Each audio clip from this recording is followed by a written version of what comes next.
कि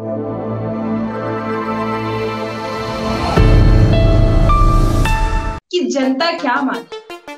हम लोग क्या मान के चले कि गरीबी कम हुई है या नहीं हुई है। देश में गरीबी बढ़ी है पिछले सालों के तुलना में अगर आप देखें तो हाँ, मोदी की बीजेपी की पिछली 10 साल की सरकार में 2014 से लेके 2024 की सरकार में अब ये थर्ड टर्म उनका स्टार्ट हो गया है। 25 से हाँ। 30 करोड़ लोग गरीबी रेखा के नीचे चले गए।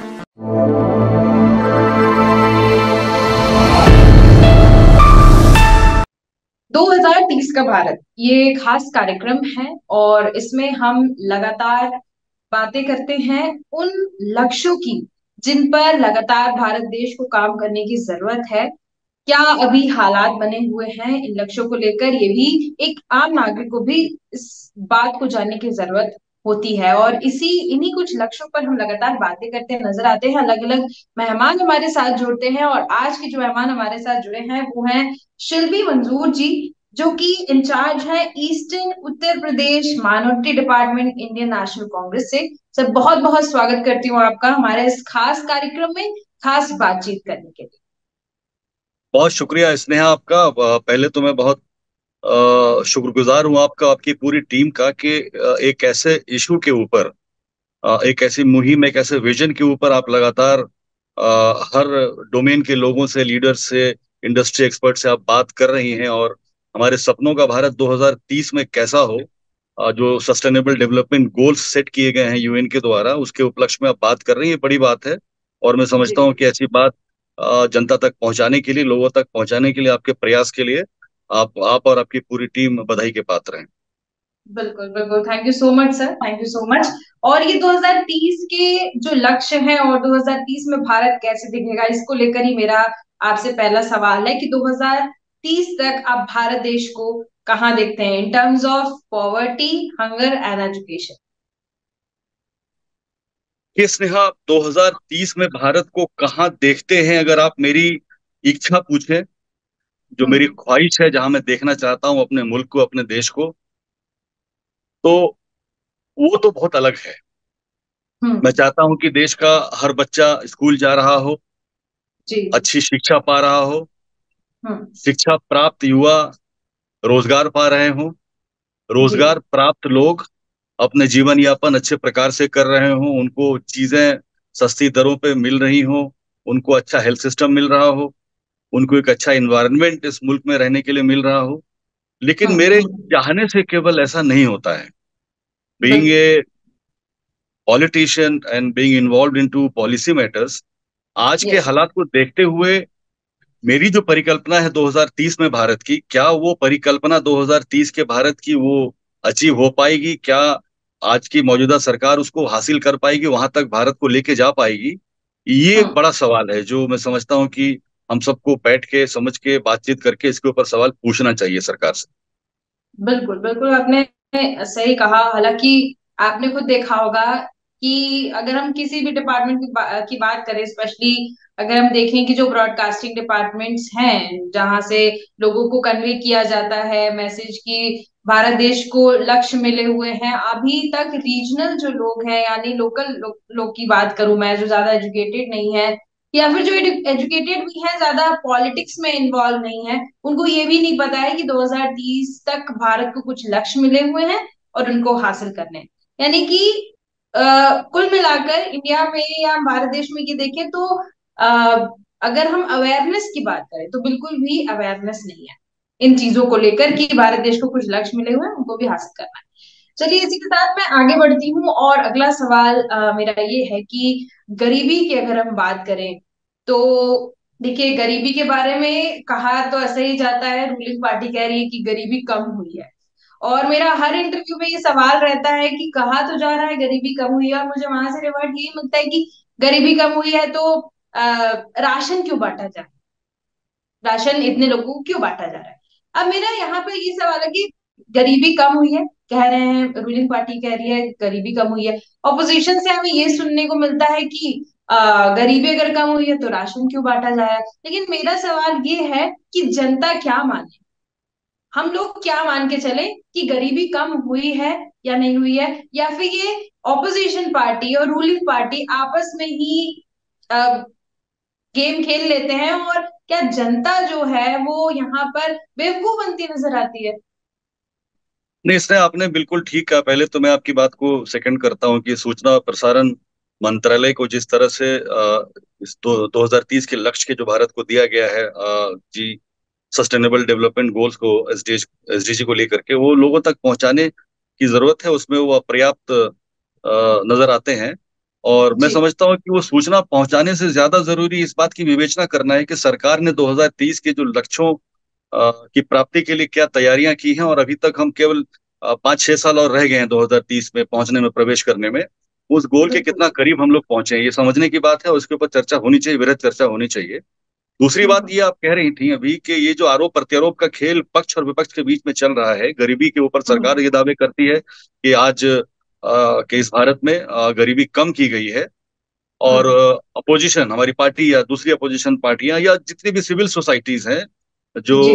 देश का भला चाहती हैं, देश के नागरिकों का भला चाहती हैं, वो लगातार ये सरकार से सवाल कर रही हैं, पूछ रही हैं, हम्म। और ये हम्म। मुद्दा उठाती रही हैं कि देश में गरीबी बढ़ी है पिछले सालों के तुलना में, अगर आप देखें तो। अब मैं, जी। आप आरोप प्रत्यारोप की बात छोड़ दीजिए, मैं डेटा के हम्म। ऊपर आता हूँ, डेटा के बेस पे बात करता हूँ आपसे। तो एक तो इस सरकार ने डेटा पब्लिश करना बंद कर दिया है। ये बहुत हम्म। बड़ी दुविधा है देश के आगे। देश की जनता सरकार की परफॉर्मेंस, सरकार की जो जो काम करने की कार्यशैली है, उसकी हम्म। गुणवत्ता को जनता नापती थी डेटा के बेस पे कि सरकार ने कैसा परफॉर्म किया है। जब डेटा आएगा, उसके डेटा के हिसाब से हमें पता चलेगा कि कौन सी चीज में कितनी गिरावट हुई है, किस इंडेक्स में हम आगे हुए हैं, किस इंडेक्स में पीछे हुए हैं। सरकार ने वो डेटा जारी करना बंद कर दिया है। ये बड़ी जी। विडंबना है इस देश की। लेकिन मैं जी। उसके अलावा दो तीन चीजों के साथ, प्रामाणिकता के साथ आपको ये मैं साबित कर दूंगा कि जो गरीबी है पिछले 10 सालों में भारत के अंदर बढ़ी है। आप एक एक हम्म। बात समझें कि जब गरीबी आप कहती हैं, जब पॉवर्टी की बात होती है, तो पॉवर्टी से एक मतलब क्या समझती हैं आप? मैं बड़ी लेमैन लैंग्वेज में, बड़ी सरल भाषा में आपके सामने मैं बताना चाहूंगा। गरीबी हम्म। का मतलब कि आपकी जो परचेसिंग पावर है, आपकी खरीदने की क्षमता कम हो जाती है। और बिल्कुल। आपकी क्षमता कम होते होते इतनी कम हो जाती है कि आप जो बेसिक नेसेसिटी है, जो आपकी मूलभूत जो जरूरतें हैं आपकी, वो भी पूरा करने के लिए आप सक्षम नहीं रहते हैं। तो आपको कहा जाता है करेक्ट। बिलो पॉवर्टी लाइन हो गए। तो अब आप हम्म। एक बात समझें कि पिछले 10 सालों में जब महंगाई 4 गुना बढ़ गई है, एक हम्म। व्यक्ति जो 10 साल पहले 100 रुपए कमाता था, और 100 रुपए में डेली के कमाई पे अपने घर का सारे सदस्यों का भरण पोषण करता था, उस जी। व्यक्ति की 100 रुपए की खरीदने की क्षमता आज के समय में 20, 30, 40 रुपए की हो गई है। बिल्कुल। परंतु उस अनुपात में उसकी आमदनी नहीं बढ़ी है। बिल्कुल। आमदनी नहीं बढ़ी है। दूसरा, रोजगार के अवसर नहीं आए, हम्म। पर्याप्त रोजगार के अवसर। इसमें तो आप मुझसे एग्री करेंगी कि पिछले बिल्कुल। 10 सालों बिल्कुल। में जिस प्रकार से बेरोजगारी बढ़ी है, जितने भी करेक्ट। इंटरनेशनल डेटा सर्वे हैं, लोकल एजेंसीज के सर्वे उठा के देख लीजिए, इस समय भारत के अंदर बेरोजगारी दर सबसे अधिक है, ऐतिहासिक रूप से ज्यादा है। इतनी बेरोजगारी दर सन 50 में भी भारत में नहीं थी, जब हम फौरन हम्म। आजाद हुए थे। उससे ज्यादा युवा हम्म। इस समय में बेरोजगार बैठे हुए हैं। तो जब बेरोजगार बिल्कुल। है तो उसका मतलब उनके पास कमाई का कोई साधन नहीं है, यानी करेक्ट। वो गरीब हो गए। उनके हम्म। परिवार में कोई सदस्य कमाने वाला था, तो उसकी कमाई से परचेजिंग पावर जो 10 साल पहले थी वो कम हो गई है, तो वो करेक्ट। गरीब हो गए। तो हम्म। पॉवर्टी एलिविएट करने की जो बात ये सरकार कर रही है, दावे कर रही है, झूठे वादे हैं। कोविड के दौरान आपने देखा, ये सरकारी आंकड़ा है, एजेंसियों ने जारी किया कि 6 से 7 करोड़ लोगों का रोजगार चला गया, बेरोजगार हो गए वो लोग। करेक्ट। उसके बाद क्या सरकार ने कोविड के बाद से इस प्रकार के कोई काम किया, कोई निर्णय लिए जिससे बड़े स्तर पे रोजगार उत्पन्न किया जाए? नहीं लिए। तो वो लोग जो बेरोजगार हुए थे वो कहाँ गए? वो हम्म। गरीब होते चले गए। कांग्रेस के हम्म। शासन में यूपीए 1 और यूपीए 2 में अच्छी उदार जो फिनांस की नीतियां थी, उसके जी। माध्यम से 20 करोड़ लोगों को गरीबी रेखा से निकाल के ऊपर लाया गया था, मध्यम वर्गीय बनाया गया था। आज की स्थिति अगर आप करें, उसका जी। आकलन करें, अलग अलग सोर्सेज के डाटा को आप देखें, तो हम्म। मोदी की, बीजेपी की पिछली 10 साल की सरकार में, 2014 से लेके 2024 की सरकार में, अब ये थर्ड टर्म उनका स्टार्ट हो गया है, 25 से 30 करोड़ लोग गरीबी रेखा के नीचे चले गए। हम्म। तो ये तो इसका आकलन आप स्वयं करें तो आपको समझ में आएगा कि गरीबी पिछले 10 सालों की तुलना में आज ज्यादा बढ़ी हुई है। इसमें तो बिल्कुल। बहस का कोई बिल्कुल। मुद्दा ही नहीं बनता है। सरकार इस पे खुद को डिफेंड करना बंद करके सीरियस इश्यूज के ऊपर, एम्प्लॉयमेंट जनरेशन के ऊपर, पॉवर्टी एलिमिनेशन के ऊपर काम करे, और सीरियस काम करने की जरूरत है अगर हम जी। 2030 के लक्ष्य को प्राप्त करना चाहते हैं तो। बिल्कुल बिल्कुल। 2030 तक की हम कल्पना तो कर रहे हैं, लेकिन हालात इतने बुरे हैं कि ये सोच पाना कि 2030 तक सारे लक्ष्य प्राप्त हो जाएं, ये बहुत ही मुश्किल है। ये संभव सारे नहीं क्या। दिखता है, और इसका मुझे दुख है। बिल्कुल बिल्कुल। हर एक भारत के नागरिक को इसका दुख होगा, क्योंकि कुछ लोगों को तो पता भी नहीं है कि ये लक्ष्य है, और जिनको पता है वो जान के काफी ज्यादा दुखी होंगे, क्योंकि नहीं लगता है ऐसा कि हाँ, अगर लोग अपने आप में, क्योंकि लोगों को भी तो बरगलाया जा रहा है। अगर हम ये देखें, जब चुनाव की बारी आती है तो लोगों को भी बरगलाने का काम किया जाता है, लोग भी भटक जाते हैं और वो भी गलत डिसीजन लेते हुए नजर आते हैं। चलिए, मेरा ये कुछ ज्यादा ही राजनीतिक उसमें मैं नहीं एंटर नहीं, हो गई आपने थी मैं। चूंकि इस पहलू को छेड़ा है तो मैं चाहता हूं कि 2 मिनट मेरी बात इस पर सुन ली जाए। आपने एक जी, मौका दिया एक राजनीतिक व्यक्ति को राजनीति के ऊपर बात करने का, तो मैं मौका छोड़ना नहीं चाहता हूँ। देश की, देखिए, बताइए। भारतवर्ष की जनता बाय एंड लार्ज, मैं पूरे देश में घूमा हूँ, अलग प्रदेशों में जाता हूँ, चुनावों को लेके, संगठन के कार्य को लेके। खुद जी। बिहार से हूँ, उत्तर प्रदेश ईस्टर्न की जिम्मेदारी है। कुछ समय दिल्ली में हम्म। बीतता है, कुछ बिहार में, विभिन्न प्रदेशों में जाता हूँ, और जो मैंने बाय एंड लार्ज देखा है, हमारे देश जी। के नागरिक बड़े भोले भाले हैं, करेक्ट। सीधे हैं, सरल स्वभाव के हैं, आसानी से किसी भी बात में आ जाते हैं। तो ऐसे में हम्म। जिम्मेदारी सरकार की बनती थी कि उनको धार्मिक उन्माद से दूर रखें, उनके समक्ष वही प्रस्तुत करें जो देश के विकास के मुद्दे हो, जो देश के करेक्ट। विकास की ओर ले जाने वाली रूपरेखा पे बात होनी चाहिए। लेकिन पिछले 10 साल में मंदिर, मस्जिद, लव जिहाद और गो हत्या और इन सब चीजों से बाहर निकल ही नहीं पाए। कपड़ों से देख के पहचान लेने की बात, मतलब इस स्तर पे अगर बात होगी, देश के प्रधानमंत्री स्तर पे बात करेंगे, तो जनता तो भोली भाली है, सीधी है, सरल है, वो तो डाइवर्ट हुई जाती है, भटक जाती है। चुनाव के समय भी प्रयास करते हैं वो कॉमनलाइज करने का, तो बिल्कुल मुद्दों पे राजनीति हो नहीं पाती है और ये माहौल खराब होता है। बिल्कुल बिल्कुल, आपने सही कहा। देखिए, बिहार से आप ताल्लुक रखते हैं तो मैं बिहार की तरफ ही मुड़ती हूँ अब, और बिहार की थोड़ी स्थिति जी जानने की कोशिश करते हैं कि बिहार को अगर हम पिछले बहुत सालों से, अब जो शुरू से ही बिहार को देख लिया जाए, तो बहुत ही सबसे इंटेलिजेंट लोग वहीं पाए जाते हैं। अगर उनको सही तरीके का गाइडेंस मिल गया तो आप बड़ी बड़ी इंडस्ट्री में सबसे ऊपर की पोजीशन पे एक बिहार के नागरिक को ही देख पाएंगे। बहुत से ऐसे वहां से लोग निकले जो देश के लिए बहुत कुछ करके गए। लेकिन बिहार एक ऐसा स्टेट है जहां पर गरीबी भी ज्यादा है, भुखमरी भी ज्यादा है, शिक्षा भी बहुत कह सकती हूँ कि शिक्षा ऐसी है कि उसको बिल्कुल नापा ही नहीं जा सकता, मतलब एकदम गिरी हुई शिक्षा वहां पर लोग प्राप्त कर रहे हैं। अच्छा, बाकी वहां पर ये देखा जाए तो सरकारें जो है, अगर सरकारों में मैं जाऊं तो फायदा उठाती नजर आती है। क्या इतने सालों तक एक भी सरकार के दिमाग में ये नहीं आया कि बिहार में इंडस्ट्रीज होनी चाहिए? क्या बिहार में कंपनीज नहीं हो सकती हैं? क्यों बिहार के लोग माइग्रेट करके दूसरी जगह चले जाते हैं? क्यों बिहार के माइग्रेट होके लोग महाराष्ट्र चले जाते हैं और फिर महाराष्ट्र से उनको भगाया जाता है? क्यों बिहार के लोग भाग के दिल्ली चले जाते हैं और दिल्ली में उनके साथ गलत ट्रीटमेंट होता है? मतलब वहां के लोग एक समय तो, अब तो फिर भी थोड़ा बहुत लोगों के दिमाग में चीजें सही हो गई, लेकिन दिमाग में कुछ पहले ऐसा हुआ करता था कि लोग बताते नहीं थे कि वो बिहार से, मतलब उस स्टेट को इतना गिरा दिया गया। हर चीज में हम देखें, भुखमरी की बात करें, शिक्षा की बात करें, वहां के इंफ्रास्ट्रक्चर की बात करें, नालंदा विश्वविद्यालय की जब हम बात करते हैं तो एक अलग ही ऑरा दिमाग में आता है। लेकिन वही दूसरी तरफ देखिए, पूरे बिहार की स्थिति डगमगाई हुई है। सिर्फ वहां पे कुर्सी की, बिहार का सीएम किसको बनना है, सिर्फ उस वक्त अलर्ट दिखता है मुझे। इस पर आप क्या कहेंगे? देखिए, बिहार की जो आज की परिस्थिति है, 2024 में हम बैठे बात कर रहे हैं। आप बिहार में इंडस्ट्रियलाइजेशन के ऊपर बात करें, एम्प्लॉयमेंट के ऊपर अगर बात करें, हेल्थ केयर हम्म। की बात करें, रोड इंफ्रा की बात करें, तो यकीनन बिहार में एक बड़े बदलाव की जरूरत है। हम्म। और इस बदहाली का एनालिसिस अगर करना चाहें तो ये एक बड़ा बड़ा सब्जेक्ट बनता है, एक बृहद विषय है।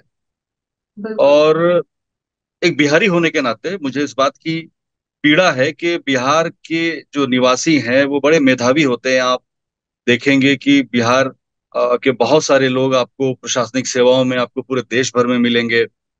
बिहार के बिल्कुल। मेधावी जो लोग हैं, मेहनत करने वाले लोग हैं, वो देश के कोने कोने में जाके या तो अपने खून पसीना बहा करके अपनी मेहनत से अपना पेट पाल रहे हैं, या अपनी मेधा का इस्तेमाल करके, अपनी बुद्धि का इस्तेमाल करके देश के विभिन्न राज्यों में जाके वहां सेवाएं दे रहे हैं। बिल्कुल। ये अच्छी बात है, ठीक है, देश में ही योगदान दे रहे हैं। और हम्म। भाई भारत के निवासी हैं, सबका इक्वल अपॉर्चुनिटी है, सबका फंडामेंटल राइट है, कहीं भी जाके कर सकते हैं। लेकिन बिल्कुल। इसमें बड़ा मुद्दा ये देखने वाला है कि अगर वो टैलेंट बिहार के अंदर ही रहता, बिहार के अंदर करेक्ट। अगर उनको इतनी अपॉर्चुनिटी दी जाती कि यहीं रहें, यहीं फ्लरिश करें, तरक्की करें और समाज के विकास में योगदान करें, तो बिहार का जो स्थिति आज आप देख रही हैं, शायद बिहार ऐसी स्थिति में नहीं होता। इसमें मैं आपको बिल्कुल। बिहार में 30-40 साल पहले लेके चलता हूँ। 30-40 साल पहले के बिहार में, पोस्ट हम्म। इंडिपेंडेंस 1947 के बाद से लेके मिड 80s तक का बिहार आप उठा के देखें, जब वो कांग्रेस शासित था। हम्म। केंद्र में कांग्रेस की सरकार थी, बिहार में कांग्रेस की सरकार थी। तो हम्म। बिहार की स्थिति जो आज आप देख रही हैं, इसके विपरीत थी। हम्म। सबसे अधिक इंडस्ट्रियलाइजेशन बिहार में हो रहा था। हम्म। पहला कारखाना बिहार में लगा था, लोकोमोटिव हम्म। कारखाना हो, शुगर मिल हो, कॉटन मिल हो। नहरें बिहार की पूरे बिहार के सुदूर इलाकों तक सिंचाई की व्यवस्था पहुंचा रही थी। बिल्कुल। कृषि उत्पाद अच्छा हो रहा था। हम्म। शैक्षणिक संस्थान तरक्की कर रहे थे, यूनिवर्सिटियां खुल रही थी। उसके हम्म। बाद सन 80 के दशक के बाद कुछ ऐसी परिस्थितियां बनी, राजनीतिक परिस्थितियां बनी, जो शायद उस समय की जरूरत रही हो। उसके ऊपर बिल्कुल। टिप्पणी करना एक अलग विषय है। परिस्थितियां ऐसी हम्म। बनी कि बिहार सामाजिक न्याय की लड़ाई में अग्रणी भूमिका में दिखा। पूरे हम्म। देश में एक बिहार ने एक मॉडल प्रस्तुत किया, किस प्रकार से सामाजिक न्याय स्थापित की जा सकती है, और समाज में जो पिछड़ा वर्ग है उसको भी अधिकार दिया जा सकता है। वो मॉडल बिहार ने पेश किया, पर कहीं इस मॉडल को पेश करने की दौड़ में बिहार विकास की दौड़ में पीछे छूट गया। और मैं समझता हूँ बिल्कुल। कि ये सही समय है। बिहार में सामाजिक न्याय या का बिगुल फूक चुका है, स्थापित हो चुका है पूरी तरह से। तो अब मैं समझता हूँ कि बिहार में जो भी गवर्नमेंट आती है, या हमारे जैसे जो युवा लोग हैं जो पॉलिटिक्स में काम कर रहे हैं, मिल करके मजबूती के साथ बिहार को अगर सशक्त बनाने के लिए फिर से प्रयास करें, तो कोई बहुत बड़ी बात नहीं है कि बिहार फिर से अपने स्वर्णिम दौर में अगले 10 साल में भी आ सकता है। 10 साल से कम समय में भी बिहार को अपने 30-40 साल पहले के स्वर्णिम परिस्थिति में लाया जा सकता है। संभावनाओं की वहां कोई कमी नहीं है। बिल्कुल। बिल्कुल। हाँ, आपने जो पहले की बात कही कि कांग्रेस की जब सरकार हुआ करती तब बिहार की स्थिति अच्छी थी, तो मैं ये जानना चाहती हूँ अचानक से वहां के लोग पलट क्यों गए? मतलब कांग्रेस अगर बहुत अच्छी तरीके से वहां काम कर रही थी, तो नेक्स्ट अगर हम देखें तो लोगों में इतना बदलाव कैसे आ गया दूसरी पार्टी को चुनने का? देखिए, एक बड़ी चर्चा का विषय है, इस पे बृहद चर्चा घंटों हो सकती है। हम्म। और मैंने आपको बताया कि इस पे हम लोग अलग से भी बात कर सकते हैं। उस समय बिहार की ऐसी जरूरत महसूस हुई होगी बिहार के निवासियों को। उन्हें लगा हो हम्म। कि इस पर सामाजिक व्यवस्था में परिवर्तन की आवश्यकता ज्यादा है। अपनी हम्म। राजनीतिक शक्ति, अपनी राजनीतिक सामर्थ्य इस ओर लगाया जाए। हम्म। तो लोग उस बिल्कुल। ओर प्रयासरत हो गए। राजनीतिक एक परिवर्तन आया बिहार के अंदर। जी। जी। उस पर टिप्पणी बिल्कुल। करना, उस पर चर्चा करना एक लंबा विषय हो जाएगा। लेकिन ये है कि बिल्कुल। संभावनाओं की बिहार में कहीं कोई कमी नहीं है। थोड़ी सी हम्म। विजडम, थोड़ा सा विल पावर, थोड़ी सी स्ट्रेटेजिक प्लानिंग, बिहार 10 साल के अंदर देश के अग्रणी राज्यों में खड़ा हो सकता है। बिल्कुल। बिल्कुल।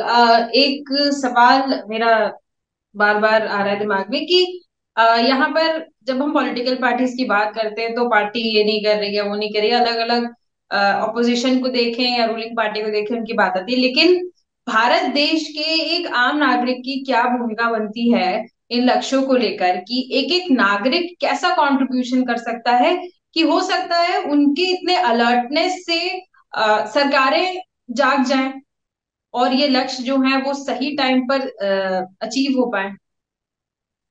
आपने सवाल भी किया और जवाब भी खुद दे दिया। नहीं, बहुत नहीं, धन्यवाद मैं ये कहता हूँ जानना उसके लिए। चाहती, देखिए, अलर्ट देश के अलर्ट तो देखिए, अलर्ट तो आम नागरिक कहता है नहीं हम बहुत अलर्ट हैं, एक वोट देने से ही लोग कहते हैं नहीं हम तो बहुत पॉलिटिकली अपडेटेड है, लेकिन वास्तविक स्थिति उनको नहीं पता होती है।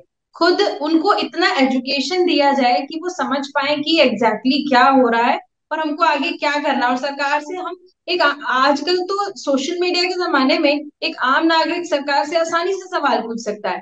ट्विटर एक बिल्कुल, इतना अच्छा प्लेटफॉर्म है कि अगर हम एक सवाल पूछें तो आसानी से गवर्नमेंट को उसका जवाब देना ही पड़ेगा। देना बिल्कुल। ही पड़ेगा, नहीं तो आने वाले आपको उसमें। आपको हमारी कांग्रेस की सरकार ने आरटीआई दिया, राइट टू इन्फॉर्मेशन। आप लिखिए आरटीआई की चिट्ठी, किसी को बड़े बड़े अधिकारी की हम्म। जवाबदेही बनती है, उनको जवाब देना पड़ता है। हालांकि इस मौजूदा सरकार ने आरटीआई के बहुत सारे प्रोविजंस को भी लिक्विडेट कर दिया, कमजोर कर दिया है। लेकिन फिर भी आपके हाथ में एक ताकत है। सवाल आपका बहुत बिल्कुल। अच्छा है। इस पे अ, बात लंबी हो सकती है, लेकिन समय कम है तो बिल्कुल। संक्षेप में मैं ये कहना चाहूंगा जी। कि पहले सोसाइटी को ओवरऑलिंग की जरूरत है। एक बड़े हम्म। स्तर पे एजुकेट किए जाने की जरूरत है। और बिल्कुल। जब हम एजुकेशन की बात करते हैं तो हम समझते हैं कि प्रोफेशनल कोर्सेज कर लिए, इंजीनियरिंग कर लिया, एमबीबीएस कर लिया, लॉ तो चली कुछ हद तक मैं समझता हूँ कि जागरूकता हाँ। लाता है आपके अंदर। बाकी करेक्ट। स्किल डेवलपमेंट वाले, स्किलिंग वाले कोर्सेज करके लोग समझते हैं कि उससे उनका एजुकेशन पूरी हो गई। बहुत अच्छा। मेरे हिसाब से एजुकेशन दरअसल सिर्फ स्किल कर लेना अपने आप को नहीं, परंतु आपको अपने अपने हिस्ट्री की जानकारी होना, अपने इतिहास की जानकारी होना, आपकी सरकार की व्यवस्था कैसे चलती है, सिविक्स की, प्रशासनिक व्यवस्था की जानकारी होना, और बिल्कुल। अपने खुद के अधिकार और अपने जो ड्यूटीज हैं जी। उनकी भी प्रॉपर तरीके से जानकारी होनी चाहिए। तो हमें लोगों को एजुकेट करने की जरूरत है, सोशली एजुकेट करने की जरूरत है, मीडिया बिल्कुल। एजुकेट करने की जरूरत है कि मीडिया में क्या लिखें, कैसे लिखें। मीडिया जो दिखाता है उसमें से किसको सही माने, किसको नहीं माने, पॉलिटिकली एजुकेट हम्म। करने की जरूरत है। और उनको ये एहसास कराने की जरूरत है कि ये सरकार उनकी सेवक है। बिल्कुल। जब आप किसी सरकारी दफ्तर में जाते हैं तो वहां जो हाँ। अधिकारी बैठा होता है वो सरकारी नौकर है। कहते हैं ना, करेक्ट। सरकारी नौकरी में है। Government servant, yes. और सरकार किसकी है? By the people, of the people, yes. लोगों के द्वारा, लोगों की सरकार। फॉर द सरकार पीपल। आपकी है, सरकार आप है। हम्म। सरकार आपको बनने का, सरकार में आने का अधिकार 5 साल में एक बार मिलता है। जी। बिल्कुल। अपनी खुद की जिम्मेदारी को समझें, ऐसे हाँ। प्रतिनिधियों को चुनें। ग्राम स्तर हो, ब्लॉक का स्तर हो, वार्ड पे आपको अपने प्रतिनिधि चुनने हो, विधायक चुनना हो, या लोकसभा सांसद चुनना हो, आप ऐसे प्रतिनिधियों को चुने, ऐसी पार्टी को चुने जो आपके जो मूलभूत मुद्दे हैं, वो हम्म। मुद्दे, वो आपकी जो जरूरतें हैं जो सुबह से लेकर शाम तक आपको ऑक्युपाइड रखती हैं, बिजी रखती हैं, उसको जी। समझ सके। आपके रोजगार की व्यवस्था करे, आपके बच्चों के लिए पढ़ाई की व्यवस्था करे, आपके लिए अच्छी शिक्षा व्यवस्था बनाई जाए, आपके लिए अच्छी स्वास्थ्य व्यवस्था बनाई जाए, आपके लिए अच्छी जी। सड़कें बनाई जाए, आपके लिए अच्छी बिजली मिले समय पे। मुद्दों के हाँ। ऊपर बात होनी चाहिए, मुद्दों के ऊपर वोटिंग होनी चाहिए, मुद्दों के ऊपर राजनीति होनी चाहिए। मुद्दों के ऊपर राजनीति करने वाले लोगों को ही अपने कंधों पर बिठा के घुमाना चाहिए। पहला सवाल तो ये। और इस तर्ज में समाज को काम करना होगा। अब रही बात कि समाज जब सवाल उठाने की बात आती है, जब देश की जनता के सवाल उठाने की बात आती है, तो आपने बहुत अच्छी बात कही कि सोशल मीडिया के माध्यम से किसी सुदूर गांव में बैठा हुआ एक व्यक्ति भी एक दिल्ली में बैठी हुई सरकार से सवाल कर सकता है। तो उनको सवाल करने की जरूरत है कि भाई सरकार हमारे लिए क्या कर रही है। सिर्फ एक बार बिल्कुल। पांच और साल में वोट डाल देने बेसिकली, से नहीं होता है। बिल्कुल बिल्कुल, बेसिकली दिक्कत ये है ना कि जो गांव के क्षेत्र में लोग बैठे हुए हैं, सोशल मीडिया का इस्तेमाल तो जरूर कर रहे हैं, लेकिन जस्ट फॉर एंटरटेनमेंट पर्पस। उनको सोशल मीडिया का पॉजिटिव साइड नहीं पता है कि वो एक सोशल मीडिया पे एक सवाल करने से वो अपने गांव की पूरी तस्वीर भी बदल सकते हैं। तो मैंने ये कहा ना वाला आपको, सोशल मीडिया एजुकेशन की जरूरत है कि सोशल मीडिया का कैसे इस्तेमाल करना है। बिल्कुल। उसपे लोगों बिल्कुल। को सेंसिटाइज करने की, लोगों को बताने की, अवेयर करने की जरूरत है, बड़े स्तर पे करने की जरूरत है। बिल्कुल। बिल्कुल आपने सही कहा सर। और बहुत सी ऐसी बातें बताई जो अगर एक कॉमन इंसान सुनेगा तो ऑब्वियसली कुछ ना कुछ चेंज करने की कोशिश करेगा। और इसमें ऐसी बातें सामने निकल के आई जिसमें ये देखने को मिला कि अगर विलिंग रही, यानी कि अगर हम लगातार इन मुद्दों पर बने रहे, इस पर चर्चा होती रही, लोग भी इस मामले में एजुकेट हो गए, तो इन लक्ष्यों को प्राप्त करने में ज्यादा देरी नहीं लगेगी। बस एक एक नागरिक की इसमें, एक एक नागरिक का कंट्रीब्यूशन बहुत ज्यादा इंपॉर्टेंट है।